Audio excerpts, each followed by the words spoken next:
അസം മുഖ്യമന്ത്രിയും ബി.ജെ.പി. നേതാവുമായ ഹിമന്ത് ബിശ്വ ശർമ്മയ്ക്ക് ഒരു പ്രത്യേകതയുണ്ട്. വായിൽ തോന്നിയത് വിളിച്ചു പറയുക, മാപ്പ് പറഞ്ഞ് രക്ഷപ്പെടുക. കൂടുതലും മതത്തെ ഉൾപ്പെടുത്തിക്കൊണ്ടാണ് പറയാറുള്ളതെങ്കിലും ഇത്തവണ ഹൈന്ദവ മതത്തിനുള്ളിലെ പിന്നോക്ക വിഭാഗത്തെയാണ് പറഞ്ഞത്.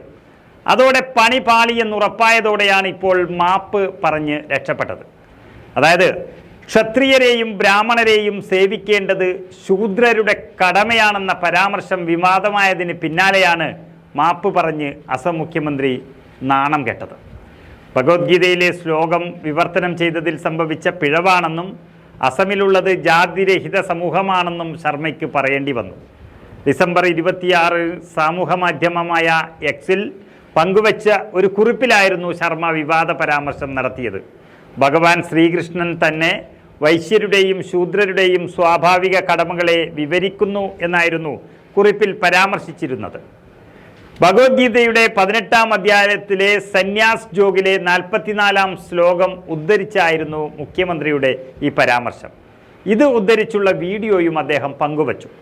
അതായത് കൃഷി, പശുവളർത്തൽ, വ്യാപാരം എന്നിവ വൈശ്യരുടെ സ്വാഭാവിക കടമയാണെന്നും ബ്രാഹ്മണർ, ക്ഷത്രിയർ, വൈശ്യർ എന്നിവരെ സേവിക്കുന്നത് ശൂദ്രരുടെ സ്വാഭാവിക കടമയായിരുന്നു എന്നുമാണ് ഈ വീഡിയോയിൽ പറഞ്ഞതിൻ്റെ ഉള്ളടക്കം. സംഭവത്തിന് പിന്നാലെ മുഖ്യമന്ത്രിക്കും ബി.ജെ.പിക്കുമെതിരെ അതിരൂക്ഷ വിമർശനവുമായി ആ നാട് തന്നെ ഇറങ്ങി. പ്രതിപക്ഷ പാർട്ടികളും രംഗത്തെത്തി.